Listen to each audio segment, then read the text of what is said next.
and thank you for joining my very first IG live. Please bear with me as I kind of find my way. I want us to begin by holding space for what is obviously happening in Iran.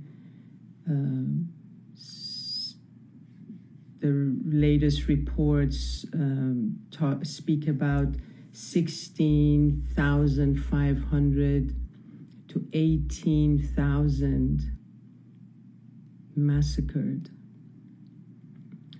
Some say that this figure is actually much larger, since we don't have access to clear reporting on a consistent basis. It's hard to tell. And amongst these, most of these are people under 30, including pregnant women and children. There's more than 350,000 injured. So this massacre, which is the most brutal and the largest in recent Iranian history, and probably recent world history actually, is so astounding that it can pretty much make us feel grief for the rest of our lives. I mean, for myself, I feel my own children have been killed, my own brothers and sisters. So I invite us to just hold space for the slain, for the injured, just for a few seconds.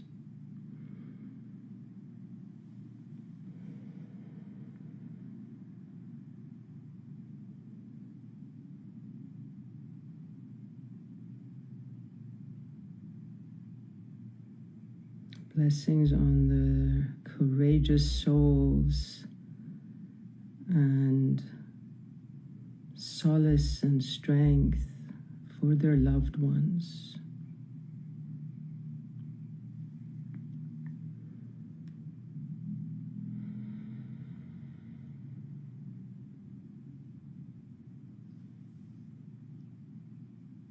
Thank you for that. Thank you. I feel that these heroes are souls of great ones who are now in the realm of the eternal with the rest of the great ones, and that they want us to mourn what is happening, but also to continue their work, continue what they gave their life for, to the best of our ability, to free Iran, and to thereby usher in a new age for humanity, for all of life. I do feel that I just want to share a little bit more about what is currently happening. It is important to know what is happening. And as I said, these reports are coming in like very not on a consistent basis because, as you know, the internet, there's been a complete communications shutdown. It's been more than 10 days now. We're on the 22nd day of this revolution. And ever since on January 7th, ever since the Prince Reza Pahlavi, who the people had been calling to, ever since he responded and gave clear guidance for people to come out onto the streets, shortly after that, the regime shut down the internet as well as landlines. So in this complete communications shutdown, there are many of us outside of Iran who have no idea if our loved ones are alive or dead. and the killing continues. There have been hundreds of thousands that are in prison, who we hear are awaiting execution. 8,000 people have lost their eyesight. And the reports tell us that the regime, the security forces, just fire at people as if it's just a battlefield. And they've mobilized people from Iraq and Afghanistan and Pakistan to aid in this killing, in this ruthless killing. So it is a war zone. It's absolutely a war zone. And Khamenei said yesterday that the United States is to be blamed, and that action will be taken against all internal forces and external forces that are involved in this uprising. And there's martial law in most places. After 8 p.m., anyone who's moving after 8 p.m. would be shot at. And since this is not everywhere, this cannot be enforced everywhere, in every corner of the country, many people are still on the streets protesting. They have nothing to lose. And it's important to be aware of this news. It's important to be aware of this genocide that is happening. And as gruesome as it is, I know that many in the spiritual community speak about not paying attention to news as much, through the news of the world, in order to awaken to and to expand a different timeline. And I don't want to judge that. I respect that. But it's just not my point of view. I feel like we need to know what is happening. And in the face of that, respond, and usher in a different way of being. Now, having said that, it doesn't mean be glued to the news, right? You don't want to be obsessively glued. That is something that can completely overwhelm and defeat us in a way, right? And we will get overwhelmed, and that's part of life. It's natural. But we need to regulate ourselves so that this overwhelm isn't consistent, because then we're not effective. For example, waking up in the morning and turning on the news immediately is not something that serves. For myself, I wake up, I do my meditation and some stretching, take a shower, have my breakfast, and then when I'm more centered and grounded, I look at the news, and I have my own sources, the Iranian news that I look at and listen to. It's important to have that practice that puts us in touch with the container that holds all of these dualities, that holds this timeline, so to speak. And the reason that I have asked you to join me today, the reason I wanted to talk to you today, is that I feel like I want to be there in my country at this pivotal time. But it's not possible for me. If I enter the country, I'll probably be directly taken to prison. So I wouldn't be able to serve as effectively as I can in this moment.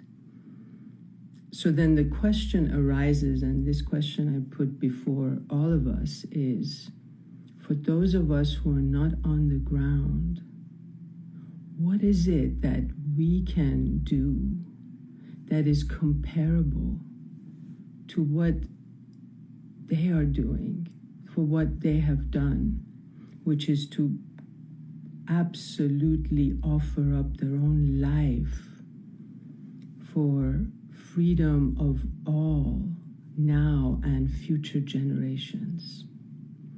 What is it that is on the same magnitude of this action? What can we do in the spiritual community? And this question is about what do we offer up? What do we sacrifice? I know this word sacrifice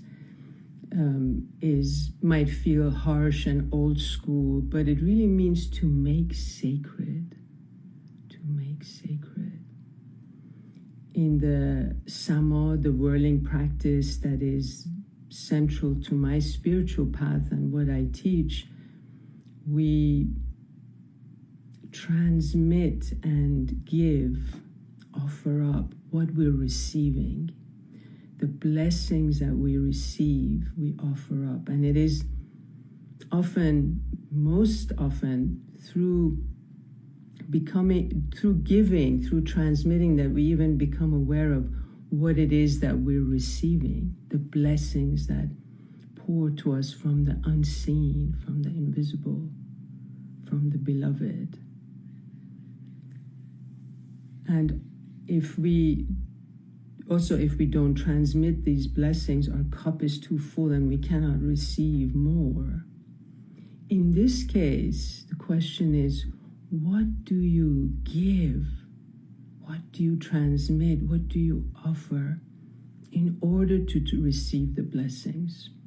In order to realize freedom, the stopping of the killing and the dismantling of people in power that do not have the ability to rule, they're not fit to rule. What do we give? And thereby, by freeing Iran, usher in this new age for humanity, as Iran is such a pivotal place and culture and vortex. So what I feel in my mind and heart is, I feel there are two things, very crucial things, that in my mind and heart we need to offer up, that we need to give in order to see this happen, in order to realize this. And one is doubt. One is doubt. Doubting that we have the power to make this change happen. So if you're a spiritual person and you, either through mysticism or quantum physics, believe that we and the world are more energy than matter, and it is energy that drives and creates what we experience as reality, then the invitation is to believe this fully. The invitation is to stop knowing this in theory and not practice. I want to quote from Rumi. He says, چون نشاط چو جهان فسرده باشد چون نشاط مرده باشد چه جهانهای دیگر که ز غیب برگشایی. Even if the whole world is frozen from sorrow, even if the whole world is frozen from sorrow, and vitality has died, oh, what other worlds from the unseen, oh, what other worlds from the unseen you can open.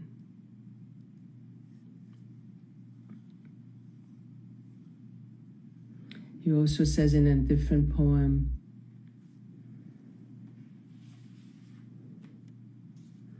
گیر که مرد سخا کشت بخیلی همه را ای دل و ای دیده ما خلعت و ادرار تو کو.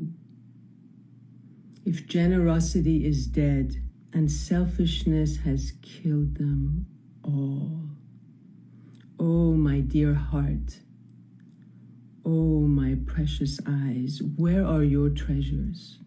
Where are your gems? What are the treasures of our heart and eyes? What are your treasures that are related to opening other worlds from the unseen? This belief that through our thoughts, through our actions, through our focus, through our attention, we can influence the world around us is something that we talk about. And now the invitation is, can we live this? Can we sacrifice our doubt, which comes in, be aware of when doubt comes in, which is like the bullets of the Islamic Republic, scattering us and making us not believe. Can we sacrifice that? Can we come together and know that when we focus together, when we give our attention to something like this, that we can make a difference? And of course, this needs to happen, be on a consistent basis, regulating what we're holding in our hearts and our minds. If we're holding a bleak outcome, which is what forces like the Islamic Republic, the life-denying forces like them want us to believe, then that is what we're feeding. So those of us who are not in Iran, those of us who are outside, this is a huge thing that we can do, to believe that we energetically have the power to make change. And this is why I've organized this meditation tomorrow at 5 p.m. here, together with our friends at Eden Magazine, to focus together, opening other worlds from the unseen, joining the many, many people who are also doing this, and taking our steps and letting the next steps reveal themselves, but moving in this way, believing. The second one that I feel we need to offer up, that we need to sacrifice, is judgment. Judgment that shuts down voices that are not exactly like ours. The truth is that the main reason that a regime like the Islamic Republic, that has from the beginning of its reign 47 years ago and even before that, has only destroyed people, destroyed the environment, the resources, cultural sites, currency, you name it, whatever you name, they have destroyed. The main reason that they have been able to stay in power is that those of us who oppose them have struggled to unite. And as long as we silence one another or refuse to hear, refuse to listen to voices that also oppose this government, who are life-affirming as well, we risk repeating the same mistakes. We risk that with it. We risk committing the same mistakes, electing groups that are the same but a different name, a different face. You know, people on the streets have been calling to Prince Reza Pahlavi, and I stand with them in support of Prince Reza Pahlavi as the leader of the transition government, just like he's been saying, to then have elections and let the people decide. And I invite us to, without cynicism, hold space for that. Hold space for that possibility, that this is a transition government, we need leadership for that, and then we will have elections. We will have and create the atmosphere for all voices to be heard that are life-affirming.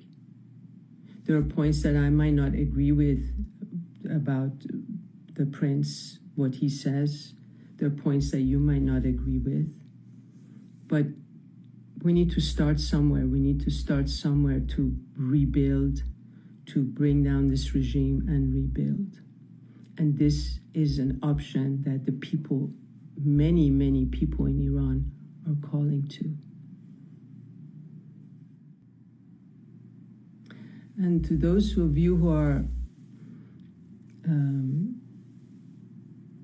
not Iranian, you know, this allowing other voices, what we call in Persian ravadasht. This is for you too. This is for us all. We live in such intensely polarized times. I don't need to tell you that, you know this. As long as we treat people with different views as the enemy, we will stay divided. And this is exactly what the life-denying forces like the Islamic Republic want. They want us in the life-affirming realm to be divided. This is how they remain in power. So we need to be aware of that and not let us be, and not be defeated. Not be defeated in that way. I invite us to dedicate ourselves to allowance. Allowing. To practice the strength that it takes to hold space for different perspectives without losing our own clarity. And I want to also name these offerings, the sacrificing of doubt into believing, into faith in the energetic realm, and the sacrifice of judgment into allowance, both of them stem from and reinforce oneness and the interconnectedness of all that is. Believing that our thoughts and our decisions and our actions influence others, influence each other and events, is exactly saying that we are one and we are interconnected. And the allowance of others to have their own opinions that are not the same as our perspective is also the reinforcement of this oneness, the honoring of each other, the coming together in unity. Rumi says, "Mulkist او را زفت و خوش هر گونه‌ای می‌بایدش." The beloved's kingdom is vast. It's vast and welcoming. Every one, and everything has its place. Can we let our hearts be like that? Letting all that is life-affirming have its place in our hearts, so we can together disempower what is life-denying in the name of the beloved. I would love to hear more from you if you like to speak your mind. I want to thank you for listening. Thank you for holding this space. And I invite you to come back tomorrow on Martin Luther King Day, honoring Dr. King, one of our greatest heroes. Normally, I spend the day listening to Dr. King's sermons. And tomorrow I will also be speaking as part of the meditation to bring us together and focus on a free Iran. I do invite you to listen to Dr. King before and after our meditation. And tomorrow, with our friends at Eden Magazine, Mariam Morrison, my dear friend, who truly being with her is like being in Eden. And her organization is dedicated to raising awareness, awakening us to the truth that the earth is truly Eden. Let's come together tomorrow at 5 p.m. Pacific, right here, and on the Eden Magazine handle, to together really open other worlds from the unseen, and join with so many others who are doing the same work of asking our great ones to be with us. You know, we need to ask. It's not something that, because the essence of the world is, essence of life, of existence is love, we need to ask for the support of the great ones. They cannot just intervene. So together to ask for the support and the remembrance of our great heroes, so we can hold the energy of a free Iran and usher in a new age for humanity, for all of life. Showing up, just like people are doing and have been doing in Iran. Showing up with all we've got, and in our case, our open hearts. And the belief in the energetic realm as what guides, what shapes reality. And a dedication to allowing other viewpoints to be ravodasht. So much love to you. So much love to you.